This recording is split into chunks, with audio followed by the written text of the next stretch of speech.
late entry of the century. Braga! Yo! I'm not going to smoke. Chapter 1. The Raid. This is Burke, a very charming island. It's found 12 days north of Hopeless, and a few degrees south of freezing to death. It's located solidly on the meridian of misery. Somewhere in the archipelago, a village can be seen surrounded by water. All seems peaceful for now. Or village, home sweet home. In a word, sturdy. And it's been here for 7 generations, but every single building is new. We have fishing, hunting, and a charming view of the sunsets. The only problems are the pests. All of a sudden, on a farm, one of the sheep is taken from above. This alerted the nearby Burkeans. You see, most normal places have mice or mosquitoes. Oh no, not us. Instead, we have. In one of the houses, a 15-year-old boy opens his door only to shut it immediately, narrowly avoiding getting blasted by fire. Dragons, he whispered, then turned to a girl who was the same age as him. It's that time already. The girl asked him. Yep. Let's go. With that, they both rushed outside, knowing exactly where to go. Most sane people who value living would leave. Not us. Or Vikings. We have stubbornness issues. The once peaceful atmosphere of Burke has suddenly changed into a complete war zone. Every Viking out there was armed with axes, swords, maces and hammers fighting off dragons to protect their village. The 2 teens ran into the battlefield, one more excited than the other, being careful to dodge the oncoming villagers. My name's Hiccup and this is my twin sister Hiccup. Amazing names, we know. But, they're not the worst. Parents believe a hideous name will frighten off gnomes and trolls. Like our oh so charming Viking manners wouldn't do that for us already. Suddenly in the chaos, Hiccup stumbles, falling over backwards and a male Viking lands on top of him. Ah! The adult Viking roared before cheerfully greeting, "Mornin' kids." He then left on his path and as Hiccup got up with the help of his sister, they continued on their path. As they ran they passed by many villagers who kept shouting at them to get inside. These villagers were not saying this out of concern for the twins but rather out of concerns for themselves. Hiccup and Hiccup were well known in their village but in a bad way. These two were outcast because their small size and their ability to inadvertently cause destruction most of the time. But for now the twins ignored the villagers and continued running until a large man grabbed them, stopping them from running into a line of fire from one of the dragons. Hiccup. Hiccup. What are they doing out Aga? Why are you two out here? What have I been telling both of you? Get inside. He shouted, shoving them off. That's Stoik the Vast, chief of the tribe. They say that when he was a baby, he popped a dragon's head clean off of its shoulders. Do Hiccup and I believe it? Yes, we do. Stoik then turned to a nearby soldier and asked, report. The usual, gronkles, natters and zipplebacks. Oh, and Hoark said he saw a monstrous nightmare. The soldier replied. Any night furies yet? Stoik asked. Not so far. The soldier replied. This news brought only a bit of relief to the chief. Good. Was all he said. Back to the twins, who just arrived at the forge where they were greeted by the one-legged, one-armed blacksmith. Ah, you two finally arrived. Nice of both of you to join the party. I thought you have both been carried off by a natter. He greeted them teasingly. Come on. You can't get rid of us that easily. Hiccup replied as she and her brother threw of their vests and grabbed their aprons. Hiccup's right. We're way too muscular for them to handle. They would have no idea what to do with all this. Hiccup added, flexing his arms. Well, even dragons gotta have toothpicks to clean their teeth, don't they? The blacksmith joked. The meathead with attitude and interchangeable hands is Gobber. Hiccup and I have been his apprentice ever since we were little. Well, littler. Immediately after Hiccup opened the window to the forge, weapons were thrown into his arms as he struggled to get them to the workbench, while his sister got a fire going and they started working on the weapons.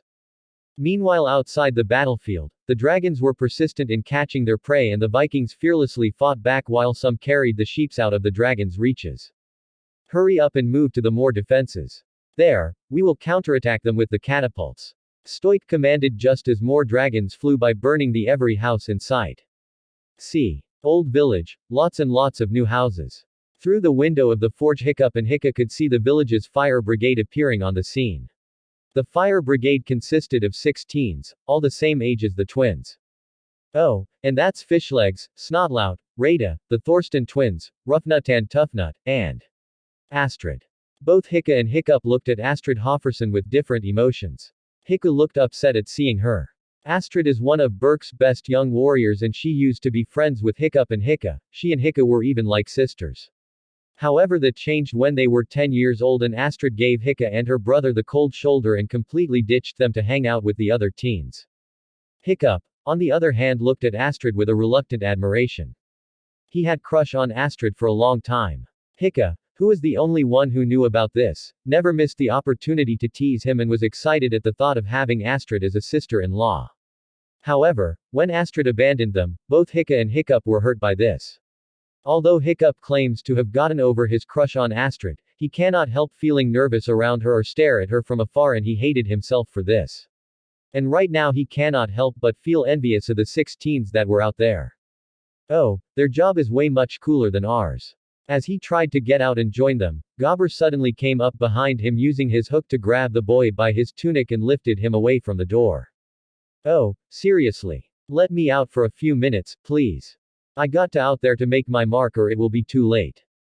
Hiccup begged. Hiccup, however, stayed silent. It is true that she wants to prove herself to the village and always designs, creates and uses different inventions to capture dragons. She does not share the same amount of enthusiasm in dragon slaying that her brother does. Truth is she did not like violence at all. She is more interested in becoming a healer and when she's not with her brother she's with Gothi, the village elder, learning about medicine. Oh, you and your sister have made enough marks to last a century. All in the wrong places, unfortunately. Gobber replied, knowing from experience exactly what will happen if those two were outside during a dragon raid. Please, just give me 2 minutes. I'll be able a dragon or two. My life overall will improve. I might even get a girlfriend. Hiccup begged. Hiccup, for dating, the best choice for a date would be Rada and as far as I know neither of you see each other in a romantic way. Hiccup told him. Rada Henderson is the only teen that Hiccup and Hiccup could call their friend. After Astrid ditched them, Rada became Hiccup's new best friend. Unlike other Vikings who prefer to fight with axes, hammers and swords, Rada preferred to use a simple bow and arrow. People would have mocked her for her weapon of choice, if she hadn't given them a demonstration of her spot-on aim and her clever use of the arrows. Her friendship with the Haddock twins began when she to the forge one day when they were working. While waiting for her arrows to be made, she casually struck up a conversation with the twins which ended in the 3 of them talking for hours. It turns out that they have so many things in common. While Hiccup and Hiccup were struggling to prove themselves to the village, Rada was struggling to prove herself to her parents, Helga and Thaddeus Henderson. For generations her family has been known to be one of the best warriors of Berk and her parents want her to continue their legacy and they have very high standards. This troubles Rada because unlike most of the Vikings on Berk, she doesn't like to fight at all. She may seem like a tough girl but that is just a wall she put up for herself. In fact, she more of a nature-loving girl and if she had a choice, she would spend most of her time in the forest than train to fight. Like Hiccup, she knows exactly who she is and who she wants to be. Rada wanted to be an artist. Her artwork is as impressive as her archery and she wants to be a blacksmith to learn crafting. She confided in the twins that she secretly envied them for being able to work in the forge. However, her parents felt that art is just a hobby and were unnecessary in Berk along with Hiccup and Gobber. Rada also knows about Hiccup's passion to become a healer and fully supports her.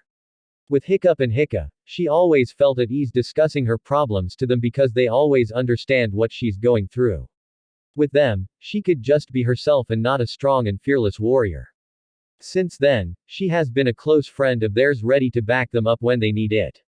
Lass has a point. Besides, how can you take down a dragon? You can't lift a hammer, you can't swing an axe, you can't even throw one of these properly. For emphasis, Gobber lifted one of the bolas which was immediately snatched by one of the soldiers outside who then threw it to an oncoming dragon. Okay, you're right about that, but Hiccup and I have a solution for that. This will throw the bolas for me. Hiccup replied gesturing to the newest invention he and his sister made. We call it, the Mangler. It's designed to throw bolas at a faster speed and a higher altitude than an average Viking can, Hiccup explained. However, as soon as Hiccup touched the device, it suddenly shot a bola which hit one of the warriors standing outside. See, this is a perfect example of your marks. Gobber told the 2. We haven't really tested it out properly. Hiccup said meekly. Yeah. There are a few miscalculations, Hiccup started to explain but was then cut off by Gobber. Hiccup. If you and your sister ever want to get out there to fight dragons, you both need to stop all this. Gobber said, gesturing to them. But, you just gestured to all of us. Hiccup retorted. Yes. That is exactly what I'm saying. Stop being, all of you. Gobber exclaimed. Now understanding what Gobber meant, Hiccup tried another approach. Keep in mind, that you sir are playing a dangerous, risky game. Keeping this much, raw. Viking ness, sealed. There will be dire consequences. He warned. Gobber, seeing right through this facade, was indifferent. That's a risk I'm willing to take. Sword. Sharpen. Now. And you. Go check on that guy your brother just knocked out with this device. He ordered both of them. As Hiccup took the sword, Hiccup rushed outside to check on the guy, hoping there wasn't any brain damage. However, as soon as she reached him, he was starting to recover and shoved her off when she tried to help him up. With a battle cry, he ran to rejoin his comrades. Sighing, Hiccup headed back into the forge to work on the other weapons. One day, I'll get out there. Although Hiccup doesn't like it, but killing a dragon is everything around here. A natterhead is sure to get me at least noticed. Gronkles are tough. Taking down one of those would definitely get me a girlfriend. A zippleback. Exotic. 2 heads, twice the status. And then, there's the monstrous nightmare. Only the best Vikings go after those. They have this nasty habit of setting themselves on fire. But the ultimate prize is the dragon no one has ever seen. We call it Thea. Look out, Night Fury. Get down now. Some of the villagers yelled just before everyone immediately ducked down. Then out of nowhere one catapult exploded and it was the one that contained Stoik the Vast and a few other warriors. Fortunately they managed to jump out of there, narrowly missing a fiery death. Assessing the situation in front of him, Gobber then turned to his 2 young apprentices. Man the fort, you two, they need me out there. He instructed them as he switched his prosthetic hand from a hammer to an axe. Stay put. There. Both of you. Do you understand? You mean don't run off adding any more destruction and mayhem than there already is. Hiccup stated. Exactly. With that he gave battle roar and ran outside, leaving the twins in the forge. Hiccup turned to her brother, knowing exactly what he was going to do. You're going to go out there with the Mangler, aren't you? She asked, though it was more of a statement than a question. Yep. Hiccup nodded. You don't have to come with me this time. You can stay here if you want. Dad would be happy to know that at least one of his kids was listening to orders. He told her, knowing well that she wants to be a healer rather than a dragon slayer. Hiccup, however, shook her head. I helped you build this thing. It is only fair that I share the responsibility with you if anything goes wrong with this device. Besides, it's our motto, where one goes, the other follows, she reminded him. Remembering their motto, he smiled at her and grabbed the Mangler. Okay. Let's go. But we better hurry before someone catches us. Both of them shot out of the forge into the intense battle, once again earning shouts from the villagers. Hiccup. Hiccup. Where are you two running off to? Come back here, both of you. Yeah, just a minute. Be right back. Hiccup shouted. We just have to do one quick thing. Hiccup added as they continued running. Meanwhile, unaware that Hiccup and Hiccup left their post at the forge, Stoik and his men struggled to capture a group of deadly natters, who refused to go down without a fight. Stay on guard. These devils still have some firepower left. The chief warned his men. Elsewhere, stopping at the edge of the island, Hiccup started setting up the Mangler while Hiccup looked for a target. There. I see a dragon. She exclaimed, pointed to the sky where an almost invisible black blur rapidly passed by. Hiccup, looking at the direction his sister was pointing at, immediately fired a bola. A loud cry is heard from above as a shadow is seen plummeting down into a forest. For a few seconds, both twins just stood there completely shocked until Hiccup found his voice. Oh, I hit it. Yes, I hit it. Finally got one. Hiccup exclaimed with triumph. Hiccup, who is still registering what happened, let out a breath she didn't know she was holding. Good job, bro. It's about time. She finally said, however, there was a small part of her that felt uneasy about the whole thing and she didn't know why. Did anybody see that? Please say someone did. Hiccup asked, turning around only to be met by a monstrous nightmare who crushed the Mangler. Except for you, of course. This caused Hiccup to turn around and realize that a dragon is there, and he did not look happy with them shooting his friend down. Well, that's just our luck, she said, looking at the angry dragon. Back in the village, two screams got Stoic's attention as he saw Hiccup getting chased by a monstrous nightmare. However, instead of feeling concern for those two, he was rather annoyed as he got up to help them. Hiccup runs behind a torch pole and hid behind it, narrowly avoiding the flames as it came around the corners. But before the dragon could come any closer to either of the twins, Stoic suddenly appears, punching the beast away from the two teens. The dragon then tries to retaliate in anger, but coughs up magma instead. "You're all out of fire, dragon," the Viking chief firmly stated. With no fire power left, the monstrous nightmare surrendered the fight and flew off with the other dragons. Stoic then turned to the twins who were still behind the torch pole until it fell, adding more flames to the already burnt out village. "Oh, by the way, there's one more important thing you should probably know." Knowing what is going to come next, the twins slowly turned to the face chief with their heads down and spoke in unison, "Sorry, Dad." Chapter 2.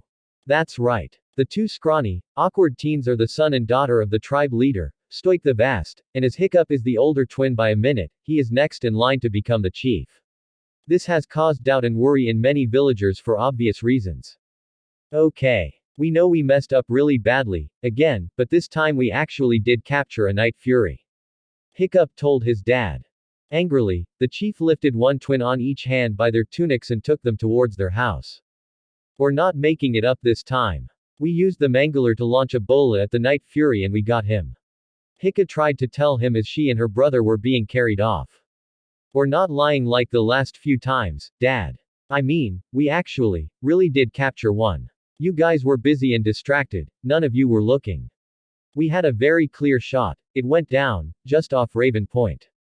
We should quickly get a search party out there, before Ida," Hiccup added before he was cut off. "Stop. Just, stop. Enough. Every time either of you or both of you step outside, destruction always follows. Can you two not see that I have bigger problems to deal with? Winter's almost here and I have an entire village to feed," Stoic yelled. "Between the three of us, the village could do with a little less feeding, don't ya think?" Hiccup whispered. "I think so." Hiccup agreed, nodding her head, causing some of the Vikings who overheard to self-consciously put their hand to their stomachs. "This isn't a laughing matter, you two. This is serious. Why can't either of you follow the simplest orders?" Stoic asked, annoyed at them. "We can't stop ourselves. It's an impulse. We see a dragon and we have to just kill it, you know. This is who we are after all, Dad," Hiccup answered. Stoic sighed. "You two definitely are many things, Hiccup and Hiccup. But a dragon killer is definitely not one of them for either of you. Get back to the house and this time, stay there." Hiccup couldn't help and agree with her dad. Unlike her brother, she knew who she was, what she really wants to be. Unfortunately, in a village like Birkin with her status, those two things were not warmly welcomed. Stoic then turned to Gobber, "Make sure they get there with no troubles. I have to clean up their damages, yet again." With that he left tend to the village as Gobber and the twins made their way back to the Haddock household. On the way they were met with mocks from Snotlout and Toughnut. "Wow, what an outstanding performance, you two," Toughnut jeered. "I've never seen an epic failure like that. Helped my entertainment at least," Snotlout taunted. "Thank you so much for the praises. We were really trying hard, so," Hiccup replied sarcastically while Hiccup chose to ignore the two boys. As they were getting close to their house, the two teens tried to convince Gobber they were telling the truth. "We did catch that Night Fury," Hiccup said. "We're telling the truth. The dragon fell somewhere in the forest," Hiccup added. "Yeah, I'm pretty so you two caught it," Gobber said sarcastically. As much as he likes the Haddock twins, those two have a tendency to exaggerate on certain things. He assumed that this was another one. He never listens to us ever. No matter how much we try to tell him. Hiccup complained, referring to their dad. "Well, that trait has been passed on," Gobber informed them. Hiccup ignored that comment and continued his rant. "The only time he does acknowledge us is with this disappointed scowl. As if someone took away all the meat in his sandwich. He then imitates Stoic. Excuse me, barmaid. I'm afraid you brought me the wrong offsprings. I ordered 2 extra large children with beefy arms. Extra guts and glory on the side with raw strength and determination. These 2 here, these are 2 talking fish bones. Gabber gave them a sympathetic look, knowing exactly what those two are going through being the children of the chief, and tried to console them. Now, you're thinking about this all wrong. It's not so much what you two look like, it's what's inside that he can't stand. However, that comment made them feel worse. Thank you for summing that up. Hiccup said sarcastically. That makes us feel so much better. Hiccup added also with sarcasm. Gabber sighed, knowing he was not that good at counseling. Look, the point is, stop trying so hard to be something you're not. He advised them. I just want to be one of you guys. Hiccup said dejectedly, only speaking for himself because he knows very well that it was not what Hiccup wants. He then went inside, leaving his sister with his mentor. Gabber, who noticed that Hiccup left his sister out of that statement, turned to the girl and asked her, that is not what you want, is it? No. She replied quietly. Then why don't you let your father know? Hiccup, Rada and I have said numerous times. You're only 15 and your knowledge of medicine is at a very high level. You would be one of the best healers if you were given the chance. I know that, Gabber, but I need to prove to village that I'm not incompetent. I mean, who would want one of the screw-ups to treat their wounds? No one would come to me, even if they are bleeding to death. And the only way I could prove myself to them is by killing a dragon. She explained to her mentor. Gabber, knowing this is true, gave her a pat on her shoulder. Take it easy today, both of you. I am going you two a day off from the forge. He then left towards the great hall. Hiccup went inside and found her brother leaving the house through the back door. You're going to find that Night Fury, aren't you? She asked, although she very well what the answer was. Hiccup turned to her and answered her question, yes. And I think this time you should stay. I got you in enough trouble already. He said guiltily, knowing well that out of the two, only he had the desire to kill a dragon. It was actually Hiccup who came up with the idea of making inventions to trap dragons. He knew that if he didn't go outside trying to capture dragons, then his sister would actually stay in the forge, following orders. Hiccup, however, shook her head. You're forgetting the other motto, bro. Whatever happens to one will happen to the other. I'm with you through and through, no matter how many lectures we get from the village and our dad combined. She firmly told him, looking him in the eyes. Hiccup smiled at her. If there was one person he would trust with his life, it would be his sister. She always understood so well, it was like she could read his mind and vice versa, and she always stood by him regardless of the amount of trouble she ends up in. He could not ask for better sister than her. Come on. Let's go. And the two went off, hoping to come back with a change in their reputations. While the Haddock twins went to their own mission in the woods, in the Great Hall a meeting was held to discuss the dragon's nest, with Stoic, as chief, leading this meeting. We need to destroy them before they destroy us. This is the only way to end the war. If we find the nest and get rid of it, those dragons will have to leave. They'll find another home far away from here. One more search before the winter. Those ships have never returned. One of the villagers argued. However, this fact did not discourage the chief. What do you expect? We're Vikings, it's an occupational hazard.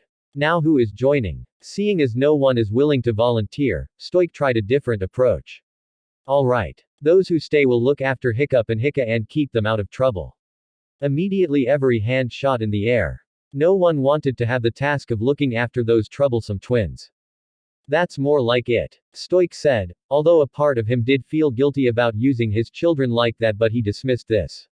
This is an important mission and we need every warrior we can get, he reminded himself as everyone except for him and Gabber left to prepare for the mission. Right, I'll pull out a chest to pack my undies. Gabber said, finishing his drink. No, I need you to stay and train some new recruits. Stoic informed him. Oh, perfect. And while I'm busy, Hiccup can be in charge of the stall. Molten steel, razor-sharp blades, a vast supply of opportunities running through each twin's mind, lots of time to themselves, that won't be so bad, would it? Gabber said sarcastically, with different possibilities running through his head. That reminded Stoic about his dilemma with his children. He sighed. What am I going to do with them, Gabber? Put them in dragon training. Gabber suggested. No, I'm serious. So am I. They'll be killed when you bring out the first dragon. Stoic stated. Oh, there's no way you could know that. Gabber argued. I do know that, actually. No, you don't. No, actually, I do. No, you don't. Listen to me. Stoic said, feeling frustrated from this argument. You know very well how those two are. Before they could even speak, they've been different. They never listen, they have the attention span of a sparrow. One day I took them out for fishing and they snuck away to go hunting for trolls. Trolls exist. They steal your socks. But only the left ones. I can never understand why they do that. Did they only have left feet? The blacksmith wondered. This made Stoic sigh. At least he knew where his kids got that idea from. When I was a boy.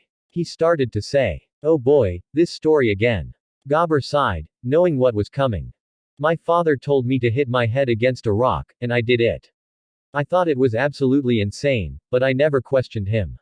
I did what he said without a single word or hesitation. And you know what happened? You either got a headache, concussion, or both. Gobber guessed even though he knew the story. That rock split in two. It taught me what a Viking is capable of, Gobber. He could crush mountains, level forests, and tame seas. Even as a child, I knew what I was destined to be. Hiccup and Hiccup are not like that. He explained. Gobber was about to tell him that his daughter actually knows who she has to become, but decided not to as he knew that Stoic would only understand if he would listen to her. Instead, he decided to give his friend some advice. You can't stop either of them, Stoic. They're both stubborn and with the two of them combined, you'd be fighting a losing battle. You can only prepare them for the future. Look, I know it seems hopeless, but the truth is you won't always be around to protect both of them. It's Hiccup and Hiccup, they will always be willing to get out there again. I wouldn't be surprised if they are out there now. Little did they know that Gobber was actually right as Hiccup and Hiccup were still in the forest looking for the dragon they shot down. They soon became frustrated at their many failed attempts to find it. Great. This is just great. Some people lose their knife, or their mug, or a herd of sheep.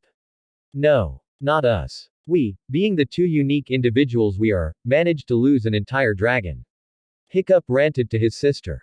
We have the best luck in the world. Hiccup said sarcastically. Suddenly they stopped in front of a tree which was bent, as if something crashed right on top of it. There was also a trail which indicated that the said something was dragged across the ground after crashing into the tree. Following the trail, the twins climbed on a large rock only to immediately duck back down after what they just saw. Slowly they moved back up and stood there in shock. There on the ground, trapped by a bola, was the dragon they have been looking for. Amazed by their sudden twist of luck, the twins cautiously moved towards the dragon. It looks as though the dragon was dead. Hiccup was the first to speak. Oh, wow.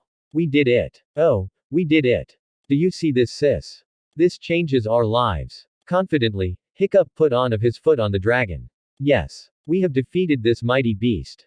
Suddenly, the dragon stirred, opening his eyes and letting the twins know that he was still alive. This took Hiccup by surprise as he stumbled backwards. Be careful, Hiccup. His sister warned. Hiccup now had a determined look in his eyes as he brought out his dagger. Are you sure you don't want to do this, Hiccup? This opportunity may never come again. He offered. Hiccup considered this for a second. In Berk, killing a dragon is everything. It is one thing to become the youngest Viking to kill a dragon, but to become youngest Viking to kill the most feared and deadly dragon in the archipelago was a whole new level. They would no longer be known as the outcasts of Berk. Their father would finally look at them with pride and the village would look at them with deep respect. This could even help her with her chances to become a healer.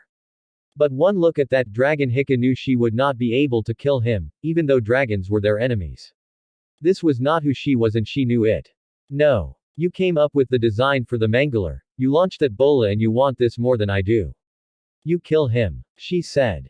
Hiccup, knowing he couldn't convince her to do this and also knowing her status would stay the same, possibly worse, if she didn't kill the dragon, made a suggestion. How about I stab him twice and then we can tell everyone that we both killed him at the same time. Thinking about that suggestion, Hiccup nodded her head. Okay. Hiccup then prepared himself for the turning point of his life. I'm going to kill you, dragon. I'm gonna cut out your heart and take it to my father. Please try to avoid cutting out its heart. I will be scarred for life if actually did.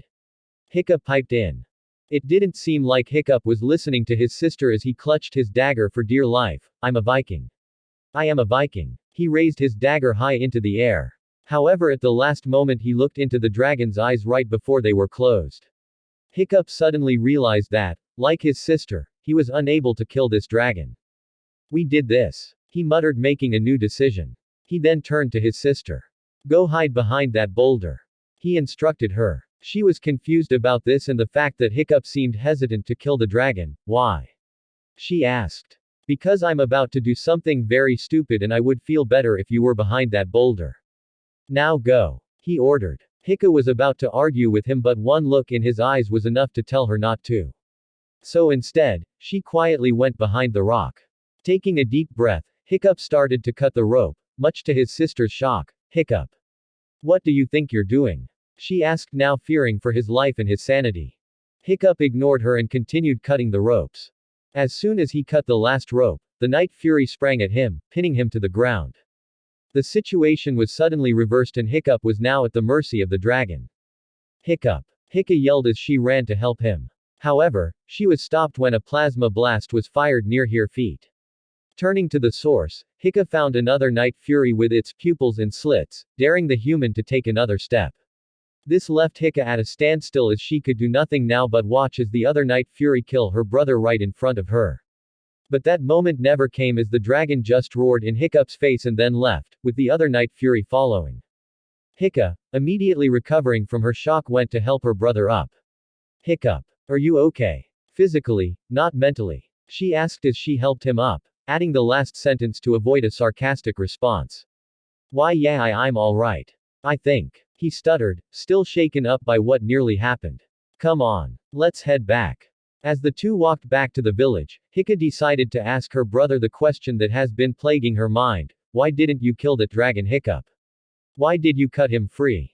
Hiccup, who now recovered from his shock, turned to her and tried to answer her question. I don't know. I just couldn't. That did not fool Hiccup. No. You do know why. You're just scared to admit it. Come on. It's me you're talking to. Realizing her sister is right, Hiccup then answered, let's just say I can see now why you do not want to kill dragons. Can we leave it at that? Please. He begged her. Hiccup nodded her head understandingly. As far as the village knows, the Night Fury cut through the bola with his teeth and escaped. Not that we need a cover story though. No one believes that we captured a Night Fury in the first place. She stated, thank you. Hiccup said to her gratefully. Finally arrived back at the village, no one seemed to notice or care about their disappearance, something they were thankful for at the moment. Reaching their house, they slowly and quietly went inside and rushed into their joint bedroom, until they were stopped by their dad, who was sitting next to the fire. Hiccup. Hiccup. He called out. The twins looked at each other nervously as they walked down. They knew that after today they have to their father about them killing dragons. Hiccup was the first to speak up. Dad. We need to tell you something, Dad. I also need to tell you too something. Stoic replied. Taking a deep breath, all three of them spoke simultaneously. We've decided we give up fighting dragons. I think it's time the two of you train to fight dragons. They took a pause trying to get what the other said. What? Father and children asked. You go first. Stoic offered. No, you go first. Hiccup said. Hiccup nodded in agreement. Alright. You two get your wish, dragon training. Both of you are to report to the arena tomorrow morning for your training. Stoic announced. This caused the twins to panic. After today, there was no way either of them could go through with this training. Hiccup tried to come up with an excuse. Oh, man, we should have spoken first. 'Cause we were thinking, we think this village has plenty of dragon fighting Vikings, but is there enough bread making Vikings, or small home repair Vikings? Or healers? Hiccup tried. Stoic, however, was not listening and instead, handed each of them an axe. You're going to need these. Hiccup decided to be blunt. I think it's time for Hiccup and I to quit while we're behind, Dad. We really don't want to kill dragons anymore. He said nervously. This caused Stoic to chuckle. What are you talking about? Yes, you do. You really don't get what we're saying. Let me rephrase this. Dad, we can't kill dragons at all. But you will learn to kill dragons after this training is over. No, I'm really very extra 100% sure that we won't. I know for a fact that we won't. Your time has come, Hiccup and Hiccup. Can you not hear what we are saying? We're trying to tell you.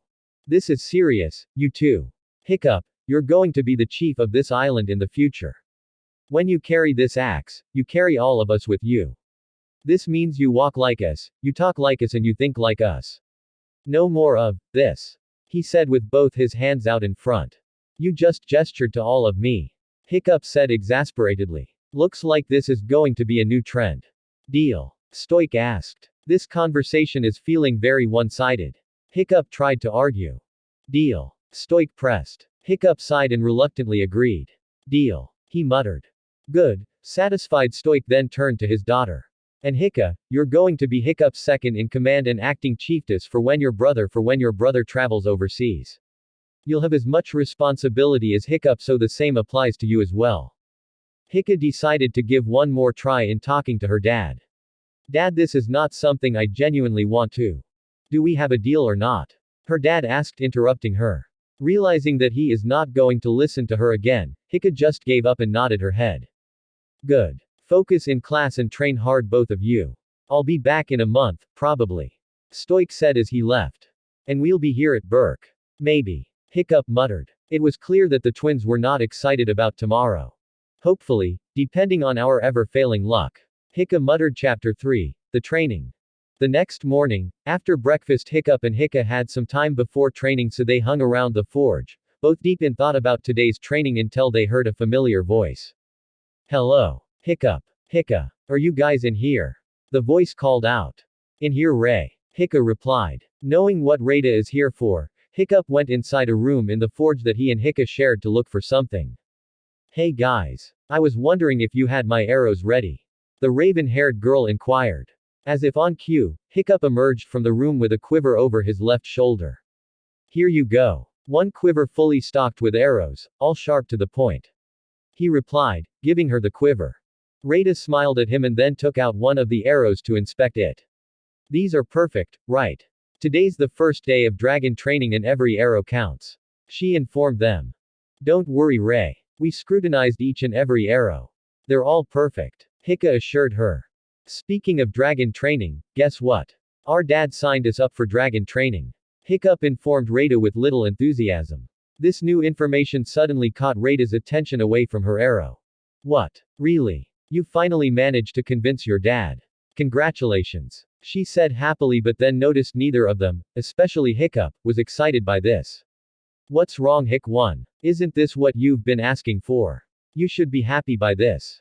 Hiccup and Hiccup nervously looked at each other. Although Rada has helped them through so much, they found themselves unable to confide their secret to her. They weren't sure if they should tell her, knowing well that the dragons were responsible for the death of many of her relatives, so they decided to lie, and that all of intense training from her parents is to fight against dragons. I guess I'm more nervous than excited. I actually didn't think that our dad would agree to this. Hiccup stuttered. Rada seemed to believe it, because then she turned to Hiccup, and you? Honestly, dragon slaying is not who I am any more than it is who you are. Hiccup told her, deciding to give her a half-honest answer. Rada nodded her head in understanding. I know it is hard for you, having to do something that's the opposite of what you really want to do. But let's face it, in village where dragon raids happen almost every night, it is important that we learn to at least defend ourselves so we don't get burned to crisp. The twins couldn't help but agree with that point. Besides, you two are fast and light. That gives both of you agility and stealth. You should focus on that more in dragon training and you'll be fine. She advised them. This made the twins smile a little bit. Thanks, Ray. They said in unison. No problem. Now let's go. Can't be late on the first day of dragon training. And the trio headed off to the arena. On the way there, Rada suddenly asked, by the way, did you guys ever found that night fury you shot down? The sincerity in her question shocked both Hiccup and Hiccup. Wait. Do you mean you believe us when we said that? Hiccup asked her. Of course. She answered honestly. This made Hiccup and Hiccup smile again. It was good to know that there was one person in this village who believed them. And what makes you think we went looking for them? Isn't it obvious? Rada asked, knowing those two well enough to predict their antics. So did you find it? Although they felt guilty about it, they decided to stick with Hiccup's cover story. No, we didn't find him. Hiccup answered. We did find our bola, which was cut up. It looked like the Night Fury, or another dragon, cut through the bola with its teeth and escaped. Hiccup added. That's too bad. That would have instantly made you two legends. Rada said sympathetically. We know. They said. They definitely knew that. Soon, they reached the academy and Hiccup decided to hang back while Rada joined the other teens, who didn't notice the Haddock twins there. Welcome to dragon training. where only the strongest will triumph. Gobber greeted opening the gates for the new recruits.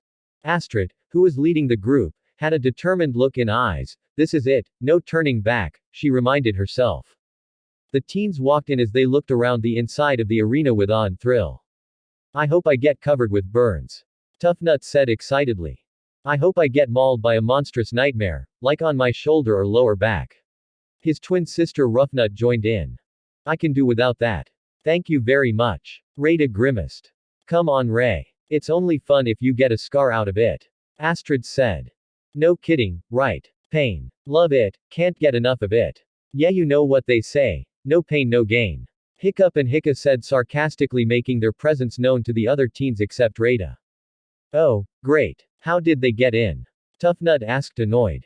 Stoic enrolled them here. So if you have a problem with it, go complain to him. Rada retorted, making Toughnut quiet. Let's get started, now. The recruit who excels in training will win the honor of killing his or her first dragon in front of the entire village. Gobber announced. Both Hiccup and Hiccup already killed a Night Fury, so are they disqualified. Snotlout mocked, causing the Thorsten twins to laugh. He then added, can I transfer to the class with the cool Vikings? You can't, Snotlout. You'll feel out of place in that class. Rada replied, smirking at his scowl. Wanting to avoid an argument, Gobber had all of them line up while whispering to Hiccup and Hiccup, don't worry. You're both small and weak. You'll both be less of targets in the dragon's eyes. They'll see you two as sick or insane, feel sorry for both of you and go after the more Viking-like teens instead. Once again, Gobber's attempt to console the Haddock twins did little to achieve its goal. He then continued with the lesson while Fishlegs, a zealous dragon analyzer, enthusiastically gave stats for each dragon. Behind these doors are just a few of the many species you will be training to fight against. The Deadly Natter. Speed. 8. Armor. 16. The Hideous Zippleback. Plus 11 Stealth times 2. The Monstrous Nightmare. Firepower. 15. The Terrible Terror. Attack. 8. Venom. 12. Fishlegs, can you put a sock in it? Gobber yelled, getting annoyed at Fishlegs. Taking a deep breath, he continued his explanation, and, the Gronkle. Fishlegs, unable to resist the temptation, whispered to Hiccup and Hiccup, jaw strength. 8. Causing the two to look at him confused. Whoa, wait. Aren't you going to give us some advice or lesson or something? Snotlout asked, starting to panic as he noticed that the blacksmith teacher was about to open one of the dragon cages. You clearly don't know Gobber. Hiccup said with a small smile. Not as well as we do. Hiccup agreed. Even I saw this coming. Rada said, having hung out at the for plenty of times to know the blacksmith's unique teaching methods. Gobber gave a mischievous smirk and simply replied, I believe in a very effective method called learning on the job. With that, he opens the cage, unleashing an angry Gronkle at the teens, causing them to scurry out of the raging dragon's path. Called it. Hiccup and Rada said before they ran away from the angry dragon. Today's lesson is simple, survival. If you get blasted, you're dead. Figuratively or literally? Hiccup asked, while avoiding the Gronkle. Gobber ignored her. Quick. What's the most important thing you're going to need when dealing with a dragon? A doctor. Hiccup suggested. Plus 5 speed. Fishlegs tried. However, it was Astrid and Rada who got the right answer, a shield. They both yelled at the same time. Shields. Go. A shield is the most important equipment you need for a battle. If you are facing a life and death situation and have to make a decision between using a sword or a shield, always take the shield. Gobber informed them. Everyone made a mad dash for the shields. Astrid, Rada, Snotlout and Fishlegs got their shields with no problem, but Hiccup and Hiccup struggled to get a grip on their shields until Gobber helped them and Roughnut and Toughnut started arguing over a shield. While the Haddock twins get along well all the time, the Thorsten twins were the exact opposite. They fight every day, verbally and physically, yet like the Haddock twins, they were never seen separated from each other. And right now, during the training, they grab the same shield at the same time, causing another argument. Let go of my shield. Toughnut shouted. There's like a million shields, give up and take one of those. Roughnut retorted. Why do you want this one so badly? Because you want and I'm not letting you win. Well, neither am I. Take that shield, it has a pretty flower on it. Girls like flowers, right? Offended by that comment, Roughnut takes the shield and slams it onto Toughnut's head. Oh look, this one has blood on it. I want it more now. As they continued arguing, neither of them noticed a certain dragon in front of them until their shield got hit by a lava blast. Toughnut, Roughnut, you're both out. Gobber announced. What? They asked, dazed by the blast. Those shields serve another purpose, noise. Make lots of it to confuse the dragon and throw of its aim. Gobber instructed. The remaining recruits followed this advice, causing much confusion to the Gronkle. Every dragon can produce a limited number of shots at a time. How many shot limits does a Gronkle have? Gobber asked. 5. Snotlout guessed while running from the dragon. No, 6. Fishlegs answered confidently. Correct, 6. Last two standing wins. Fishlegs got distracted from Gobber's question that he didn't notice the Gronkle until his shield got blasted. Fishlegs, out. Gobber announced, then noticed that his two apprentices were hiding behind a wooden board. Hiccup, get in there. Rada, who did a somersault dive a good distance behind the Gronkle, quietly set her shield down and got her bow and arrow out. She quickly fired the arrow, only for the Gronkle to knock it away by its tail. Target now locked Rada. The Gronkle prepared a lava blast. Luckily, Rada managed to get her shield in front of her to protect herself, but the force of the lava blast on her shield caused her to stumble backwards. Rada, you're out. This leaves Snotlout, Hiccup and Astrid. Snotlout, however, had his mind on something else, flirting with Astrid. So, anyway, I'm moving into my parents' basement, which is pretty cool. You should come by sometime to work out. You look like you work out. He said to her just as she cartwheeled away from him. I mean it in a good way. He said, just before his shield got blasted. Snotlout. You're done. Then there were 3. Astrid then came near Hiccup and Hiccup while still focusing on the Gronkle. Hiccup then tried to make a conversation with his former friend. So, I guess it's just you, me and Hiccup, huh? Astrid was not really in the mood for talking, so she just replied, nope. Just you two. Before diving out of the way just before the dragon fired another lava blast, knocking Hiccup's and Hiccup's shields out of their hands. 1 shot left. Gobber shouted, however Hiccup and Hiccup weren't listening to him, instead they chased after their shields which were rolling away from them. This caused them to get cornered by the Gronkle. Hiccup, at the last moment, shoved his sister out of danger, leaving him to take the full blast. Luckily for him, Gobber appeared yanking on the dragon's mouth with his hook, redirecting the lava blast to the wall. He then pulled the angry dragon back to its cage, and that's 6. Simmer down, ya overgrown sausage. You'll get plenty of chances in the future, don't you worry. After locking the cage, he turned to the teens. Remember an important fact. A dragon will always, go for the kill. Everyone left the arena, except for Hiccup, and Rada. Hiccup and Hiccup look at each other and knew that the other one was thinking about what Gobber just told them. Are you okay, Hiccup? Rada asked concern. This brought the twins out of their daze. What? Oh, yeah, I'm fine. Jay just a bit shocked by what nearly happened. He replied with the half-truth. That's good. So now that training's over, do you guys want to hang right now? My parents have left for the dragon raid, so I'm making my own training schedule a bit lighter. She offered. Hiccup, however, had other plans. Sorry Ray. We kind of have some other work we need to get done. Hiccup said apologetically. It's okay then. See you guys later. She then left the arena, while Hiccup snuck into the forest, feeling a bit guilty again. Rada was like another sister to both of them. When Astrid suddenly stopped talking to them, Rada came along and she always stood by them no matter what. And here they are lying to her and ditching her when she is free, something that doesn't happen often when her parents were home. But they couldn't help it. They had to find those night furies again. On the way to the forest, the twins had only one thing in mind. A dragon will always go for the kill. Chapter 4, to the night furies. Soon they arrived at a familiar place in the forest. So why didn't either of you kill us? Hiccup wondered out loud while picking up a piece of the cut-up bola. Are we crazy for coming back and looking for those dragons that nearly killed us? Hiccup questioned. We're always crazy. Hiccup answered with a shrug. Hiccup considered that and then nodded. Good point. The two then walked in the direction where the dragons flew off. They soon arrived at a passage of a secluded cove. Well, this was stupid idea that got us nowhere. Hiccup said, realizing that the two dragons were probably far away from the island by now. Hiccup was about to agree when something on the ground caught her eyes. Hiccup, look, she said, picking up some black scales, night fury scales.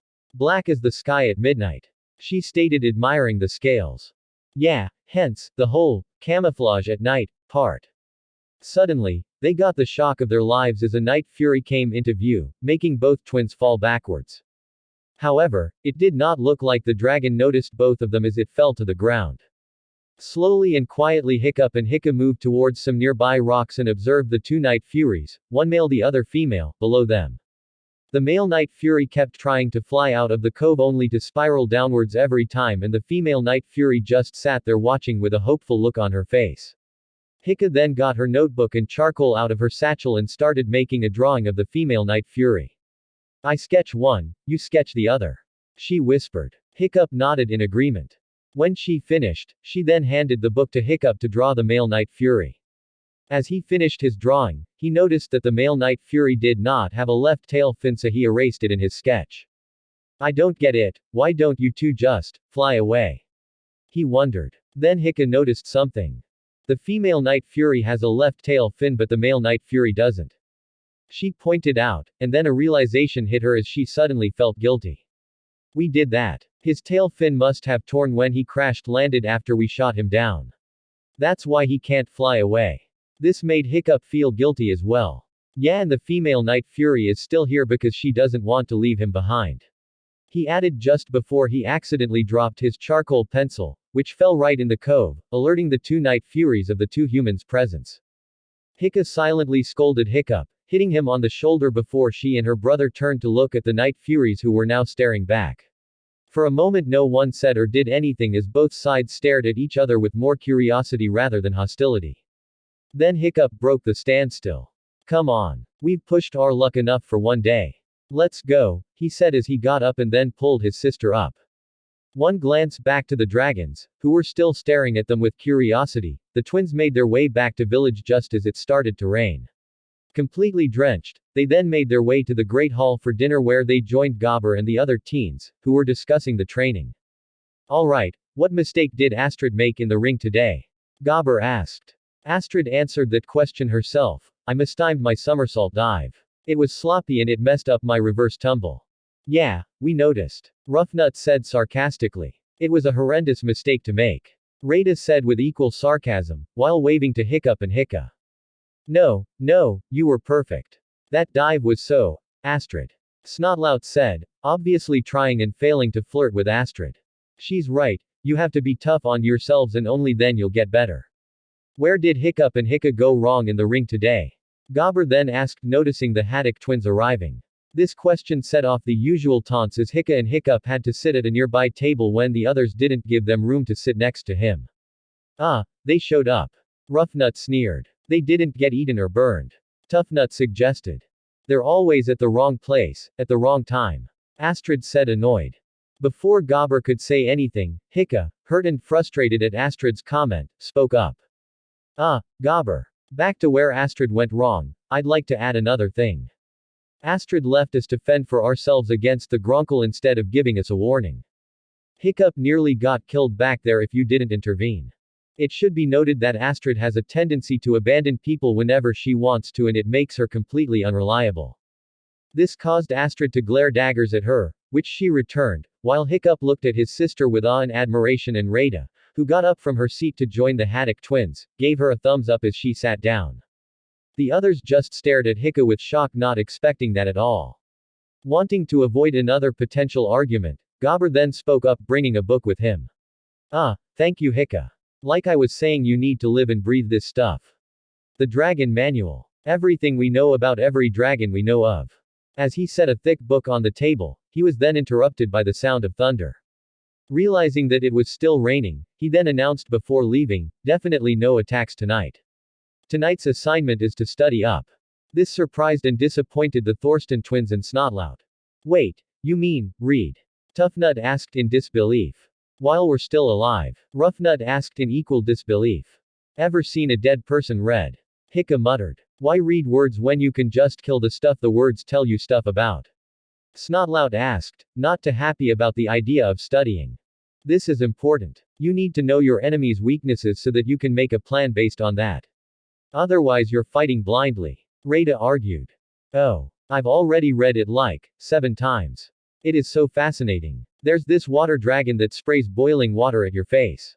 Fishlegs said enthusiastically. Scaldron. Rada said. And there's this other one that buries itself for like a week. Fishlegs continued to explain excitedly before being cut off by Toughnut.